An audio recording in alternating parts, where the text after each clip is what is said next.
One day he got tired of having us around and he called my dad and said, I want you to take your kids because if you don't, I'm going to put them on the streets. So my dad argued with his boss and took the first flight out, picked us up, and we basically moved to KL, started school here, started our new life. And he would always have his best friend over. So that's what he said. But as the months went by, his best friend would spend a bit more time at our place. And next thing you know, he moved in. And I didn't really understand what that meant at the time.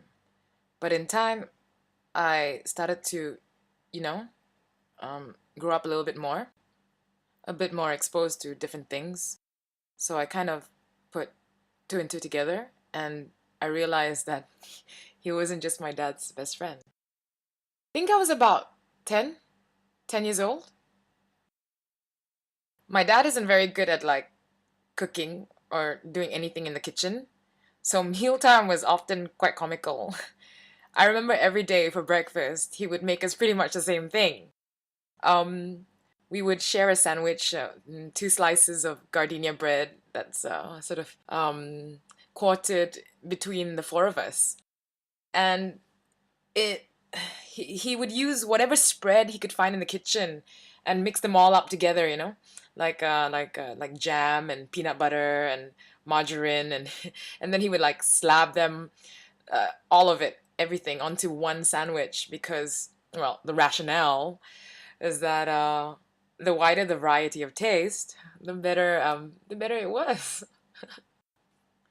And my dad would also make us tea, or I like to call it tea flavored sugar water, because he would fill a pot of hot water with heaps and heaps of spoons full of sugar and just plonk just one tea bag in there, just one tea bag between the four of us.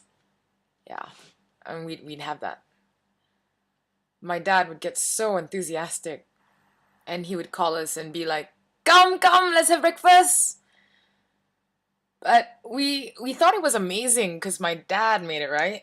Like, I mean, anything my dad made was amazing to us. My dad was really sweet. He brought us toy shopping, which I thought was the best thing on earth at the time. Because while we were living with our biological father, I'll just call him uncle, okay? While we were living with our uncle, his kids took away everything that we had and broke them.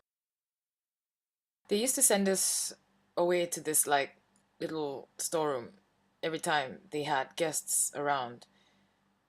It was about like 2 by 3 meters wide in length, and it was filled with massive bags of dog food. If if guests arrived at like say 8 a.m. in the morning and left at midnight, that would be that's how long we would have to hide in the storeroom. And his kids never failed to remind us that, you know, that's where we belong.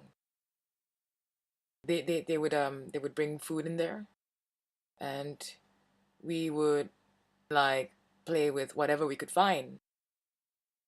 They would just, well, usually give us like broken things like old plasticine, and we would have to be creative to keep ourselves occupied, um in order to endure up to 14 hours of being locked up in that dark little room. Yeah, so it was really nice when my dad took us toy shopping because it felt like we could be children again. And then we went to school, and every morning he would wake up early and would go downstairs to make breakfast. I remember on several occasions I would go downstairs to check on my dad, and I would find him sleeping in the kitchen. He would be sleeping in the kitchen, like on the floor, on the mat, where the water was boiling and stuff, because he was so tired, just yeah, he would fall asleep just waiting for the water to boil. And I remember my dad gave me this bracelet and he said, "Don't ever take that out, okay?" And I asked him why. And he said, "Well, I want you to remember where you're from." It was a native bracelet from my mom's tribe. My dad didn't really have any help. It was just him and, well, and his best friend. To me, at least, I love having my dad's partner around slash best friend. He was really he was really like our other parent, you know? Even though we were not his biological kids, I have so many memories of my dad just like loving us unconditionally and really, really trying. I really don't think I would have known any better if no one told me that he wasn't my biological dad. I would never have suspected. In college one day, I went to donate some blood and I came back to the car. My dad picked me up and I just told him, "Dad, I donated some blood today for the first time." And he was like, "Yeah?" And I said, "Yeah." "Oh wow." And he was like, "So what's your blood type?" And I said, "Not really sure. Let me just take it out." So I showed it to him. And yeah, when I showed it to him, his face changed because it confirmed it for him that I was not his daughter.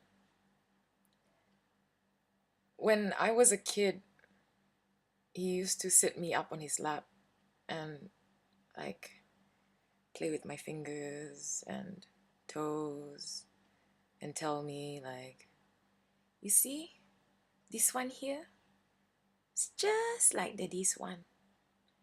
You see this nail, this one here, like that, just like daddy's one. You see this one here, just like daddy's one." And I would get so happy. And I'm like, just like daddy's one. I would think in my head over and over and repeat, just like daddy's one. He was a bit quiet when I showed him um, my blood bank book thingy, my blood donation book, that red little booklet.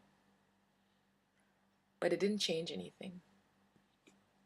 You know, you just know when someone loves you. I always felt safe with my dad.